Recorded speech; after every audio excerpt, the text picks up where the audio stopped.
വിശുദ്ധമായ റമളാൻ മാസത്തിൻ്റെ പകലിൽ സംയോഗം ചെയ്താൽ നോമ്പ് മുറിയും, അതുറപ്പാണ്. പക്ഷേ അതിൻ്റെ പ്രതിവിധി എന്താണ്?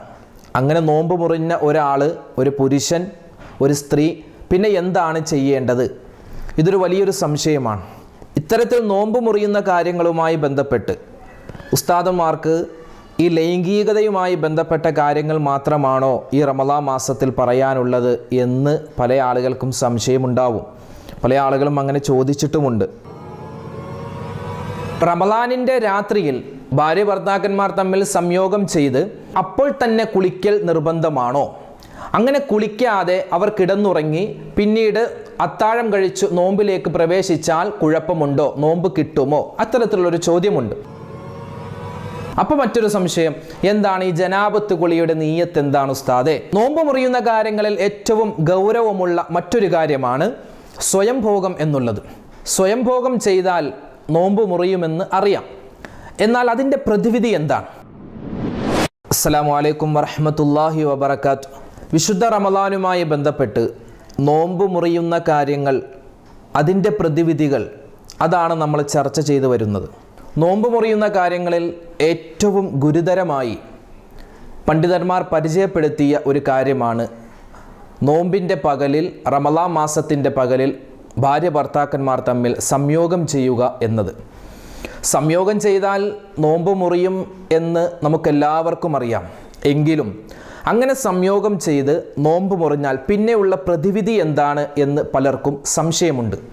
വിശുദ്ധമായ റമളാനിൻ്റെ ഈ പുണ്യമായ രാവുകളിൽ ഒരുപാട് ഇബാദത്തുകൾ കൊണ്ട് നമ്മൾ നിറയ്ക്കേണ്ട സമയത്ത് ഇത്തരത്തിലുള്ള പൈങ്കിളി സംശയങ്ങൾക്ക് എന്തിനാണ് ഉസ്താദെ മറുപടി പറഞ്ഞു നിൽക്കുന്നത് എന്ന് പല ആളുകളും ചോദിച്ചിട്ടുണ്ട്. ഇത് കേൾക്കുന്നവർക്ക് ഒരുപക്ഷെ പൈങ്കിളി ആണെങ്കിലും ആദരവായ റസൂലുള്ളാഹി സ്വല്ലല്ലാഹു അലൈഹി വസല്ലമ തങ്ങളുടെ മുന്നിൽ പരിശുദ്ധരായ സ്വഹാബാക്കൾ, സ്വഹാബി വനിതകൾ ഒരുപാട് ഇത്തരത്തിലുള്ള സംശയങ്ങൾ ചോദിക്കുകയും പുന്നാര നബിതങ്ങൾ ഒരു മടിയും കൂടാതെ ഇതിനൊക്കെ മറുപടി കൊടുത്ത ചരിത്രങ്ങൾ നമുക്ക് കാണുവാൻ സാധിക്കും. അതുകൊണ്ട് ഇത്തരത്തിലുള്ള സംശയങ്ങൾ ഉണ്ടാവൽ എല്ലാവർക്കും സ്വാഭാവികമാണ്. അങ്ങനെ ഉണ്ടായ സംശയങ്ങൾ മനസ്സിൽ വെക്കാതെ അത് തുറന്നു പറയുകയും അങ്ങനെ പറയുമ്പോൾ അതിനുള്ള സംശയ നിവാരണം, അതിനുള്ള മറുപടി ഉസ്താദുമാർ അവരെ കൊണ്ട് കഴിയുന്ന രീതിയിൽ പറഞ്ഞു തരുന്നതുമാണ് ഇൻഷാ അല്ലാഹ്. അത്തരത്തിലുള്ളൊരു ചോദ്യമാണ് ഒരു സഹോദരൻ ചോദിച്ചത്. വിശുദ്ധമായ റമളാനിൻ്റെ പകലിൽ സംയോഗം ചെയ്താൽ നോമ്പ് മുറിയുമെന്നറിയാം. എന്നാൽ അതിൻ്റെ പ്രതിവിധി എന്താണ്? നോമ്പ് എന്ന് പറയുമ്പോൾ തന്നെ അതിൻ്റെ അർത്ഥം മനുഷ്യന് സഹജമായി ഉണ്ടാകുന്ന അവൻ്റെ വികാര വിചാരങ്ങൾ പിടിച്ചു നിർത്തുക എന്നതാണ്. ഒരു പരിചയമാണ് നോമ്പ്. അവൻ്റെ ഏറ്റവും വലിയ വികാരമാണ് ഭക്ഷണം കഴിക്കുക, വെള്ളം കുടിക്കുക, അതുപോലെ സംയോഗം ചെയ്യുക. ഇത്തരത്തിലുള്ള പ്രവർത്തികൾ അള്ളാഹുവിൻ്റെ തൃപ്തിക്ക് വേണ്ടി മാറ്റി നിർത്തണം എപ്പോൾ? റമളാനിൻ്റെ പകലിൽ. എന്നാൽ റമളാനിൻ്റെ പകൽ കഴിഞ്ഞ് രാത്രിയാകുമ്പോൾ ഇതിനൊക്കെ അനുവാദവും അള്ളാഹു സുബ്ഹാനഹു വ തആല നമുക്ക് നൽകുന്നുണ്ട്. മനുഷ്യനെ കഷ്ടപ്പെടുത്താനുള്ളതല്ല നോമ്പ്, അത് നമുക്കറിയാം. അതുകൊണ്ട് തന്നെയാണ് ആദരവായ റസൂലുള്ളാഹി സ്വല്ലല്ലാഹു അലൈഹി വസല്ലമ തങ്ങളുടെ അടുക്കൽ ഉമർ ഇബ്നുൽ ഖത്താബ് റളിയല്ലാഹു തആല അൻഹു വന്ന് പറഞ്ഞത്, നബിയെ, വിശുദ്ധമായ റമളാനിൻ്റെ രാത്രി ഞാൻ എൻ്റെ ഭാര്യയുമായി സംയോഗത്തിലേർപ്പെട്ടു എന്ന്. അപ്പോൾ നബിതങ്ങൾ പുഞ്ചിരിച്ചുകൊണ്ട് അതിന് മറുപടി പറഞ്ഞത്, അതിന് യാതൊരു കുഴപ്പവുമില്ല, ആ സംഭവവുമായി ബന്ധപ്പെട്ട് വിശുദ്ധമായ ഖുർആനിൽ ആയത്ത് പോലും ഇറങ്ങിയിട്ടുണ്ടെന്നാണ്. റമളാനിൻ്റെ പകലിൽ ഇത്തരത്തിൽ സംയോഗത്തിലേർപ്പെട്ട ഭാര്യയും ഭർത്താവും അവർ ചെയ്യേണ്ട കാര്യങ്ങൾ ഇതൊക്കെയാണ്. ഒന്നാമതായി അള്ളാഹുവിലേക്ക് തൗബ ചെയ്ത് മടങ്ങുക. കാരണം നോമ്പ് മുറിയുന്ന കാര്യങ്ങളിൽ ഏറ്റവും ഗുരുതരമായ സംയോഗം എന്ന പ്രവൃത്തി, അല്ലാഹു തആല ചെയ്യരുത് എന്ന് പറഞ്ഞ പ്രവൃത്തി നമ്മൾ ചെയ്തു പോയി. അത് മനുഷ്യ സഹജമാവാം. എന്നാൽ ചെയ്യേണ്ടത് ആദ്യമായി തൗബ ചെയ്യലാണ്. അല്ലാഹുവെ, പറ്റിപ്പോയി, ഞങ്ങൾക്ക് പുറത്തു നൽകണേ എന്ന് നമ്മൾ ദുആ ചെയ്യുക. അതോടൊപ്പം തന്നെ ബാക്കിയുള്ള ടൈം, ഇപ്പോൾ ഉച്ചക്കാണത് സംഭവിച്ചതെങ്കിൽ ബാക്കി നോമ്പ് തുറക്കുന്നത് വരെയുള്ള സമയം നോമ്പുകാരെ പോലെ അന്നപാനീയങ്ങൾ ഉപേക്ഷിച്ച് അവർ നോമ്പുകാരെ പോലെ കഴിഞ്ഞുകൂടുക.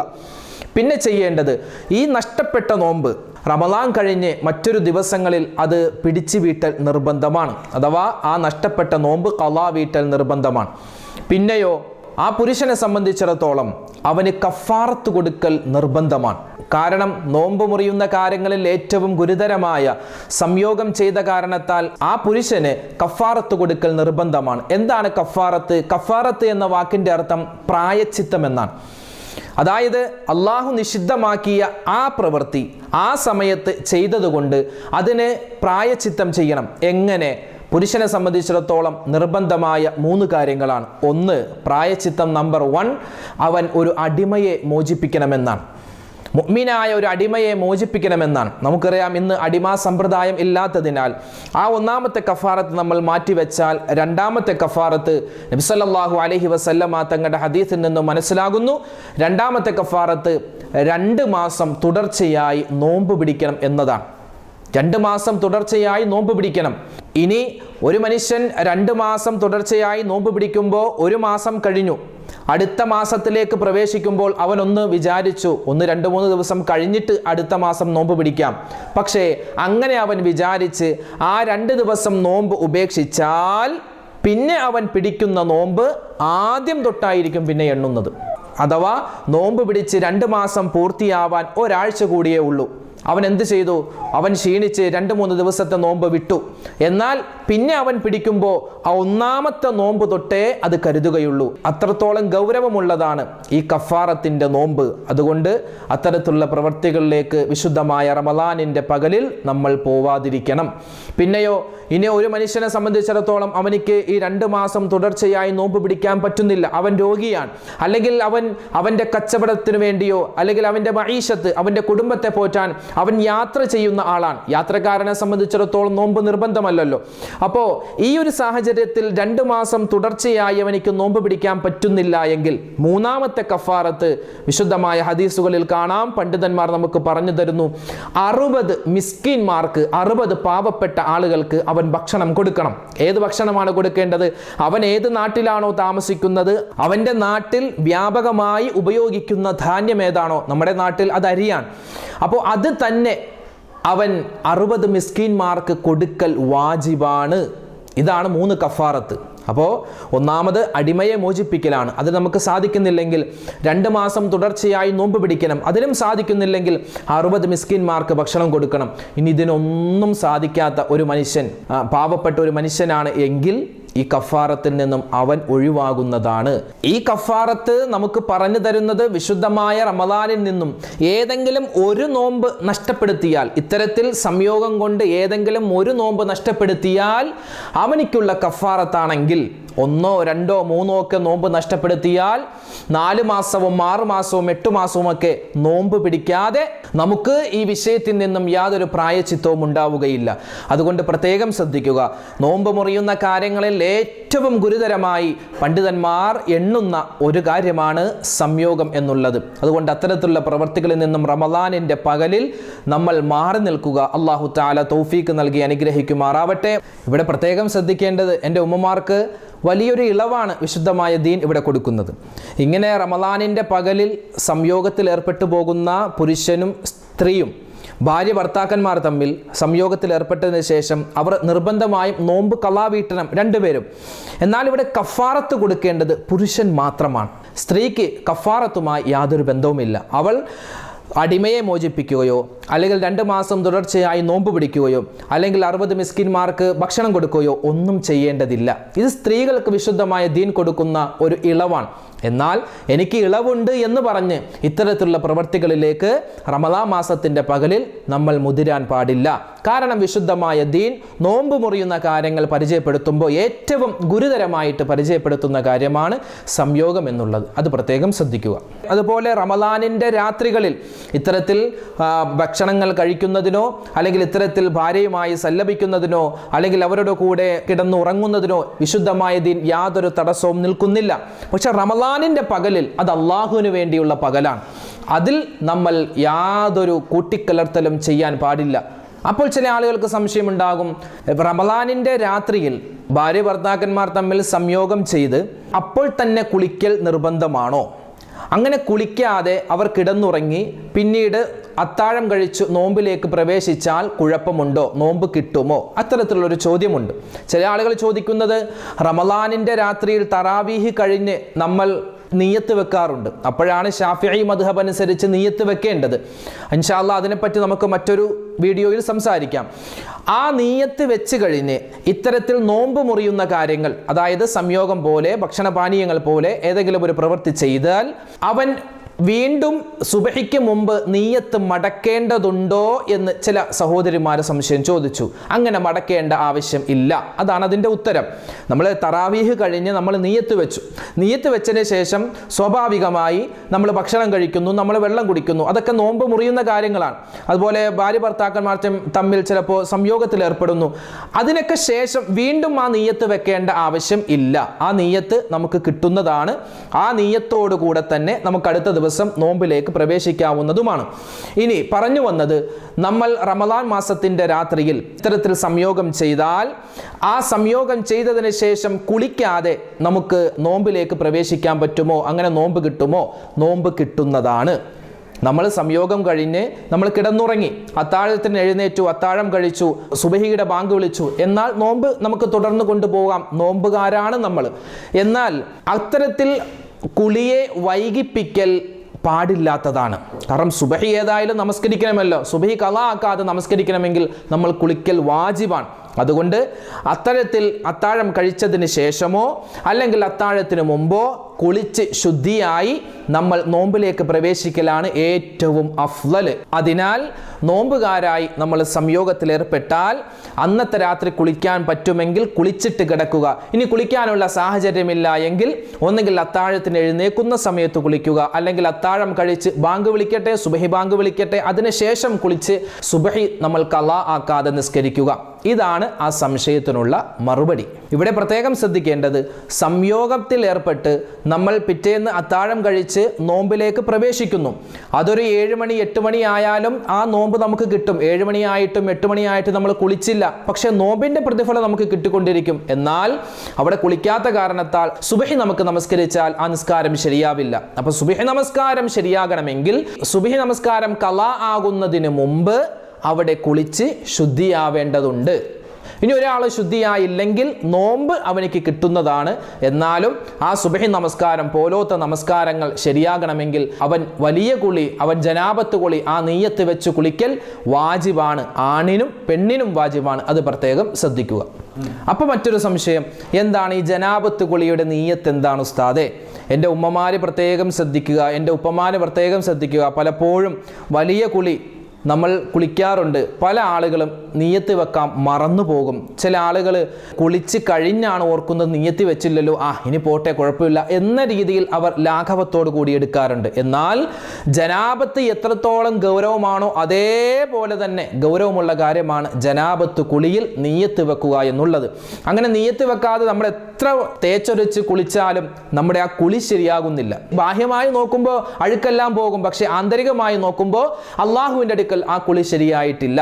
അതിനെന്ത് ചെയ്യണം? ഒന്നാമതായി ചെയ്യേണ്ടത് നിയ്യത്ത് വെക്കുക എന്നാണ്. കുളിയുടെ ഫർളുകൾ ഒന്ന് നിയ്യത്താണ്. പിന്നെയോ അതുപോലെ തന്നെ ശരീരം മുഴുവനും വെള്ളമെത്തണം. ശരീരത്തിൻ്റെ മുഴുവൻ അവയവത്തിലും വെള്ളമെത്തണം. അത് പ്രത്യേകം ശ്രദ്ധിക്കുക. അപ്പോൾ എന്താണ് നിയ്യത്ത്? അഊദു ബില്ലാഹി മിനശ് ശൈത്വാനിർ റജീം. ബിസ്മില്ലാഹിർ റഹ്മാനിർ റഹീം. അൽഹംദുലില്ലാഹില്ലദീ ജഅലൽ മാഅ തുഹൂറാ. ഇതാണ് നിയ്യത്ത്. ഇതിന് ശേഷം, ഇത് മുഖദ്ദിമയാണ്, അതിന് ശേഷം പറയണം, വലിയ അശുദ്ധിയിൽ നിന്നും ശുദ്ധിയാവാൻ ഞാൻ കുളിക്കുന്നു, അല്ലെങ്കിൽ നമസ്കാരത്തെ ഹലാലാക്കുവാൻ ഞാൻ കുളിക്കുന്നു, ഞാൻ വലിയ കുളി കുളിക്കുന്നു എന്നാണ് നിയ്യത്ത് വെക്കേണ്ടത്. ആദ്യം നമ്മുടെ ശരീരത്തിലുള്ള നജസ്സുകൾ എന്തെങ്കിലും ഉണ്ടെങ്കിൽ ആ നജസ്സിനെ നീക്കം ചെയ്യുക. പിന്നീട് നമ്മൾ ഉളുവെടുക്കുക.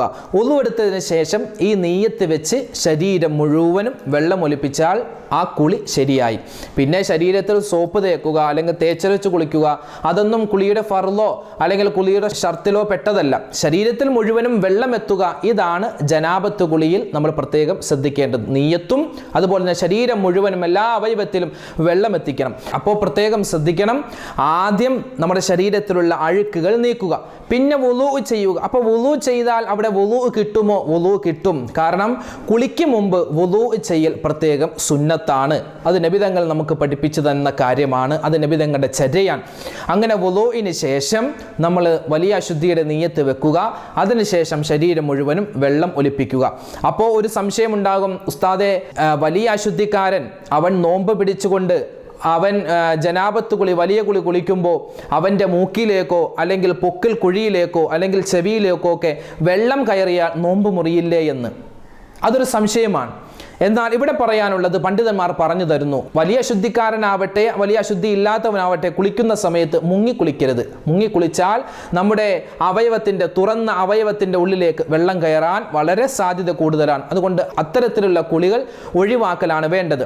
ഇവിടെ പ്രത്യേകം ശ്രദ്ധിക്കുക, ജനാബത്തുകാരൻ അവൻ ജനാബത്ത് കുളി കുളിക്കുന്ന സമയത്ത് വെള്ളം കയറിയാൽ നോമ്പ് മുറിയുന്ന അവയവങ്ങൾ, ഉദാഹരണം മൂക്ക്, അതുപോലെ ചെവിയുടെ ഉള്ള്, അതുപോലെ വായ, അവൻ്റെ ഗുഹ്യ അവയവങ്ങൾ, ഇത്തരത്തിലുള്ള അവയവങ്ങളിലേക്ക് വെള്ളം കയറ്റി കഴുകണം ജനാബത്ത് കുളിയിൽ എന്ന് നിർബന്ധം ഇല്ല.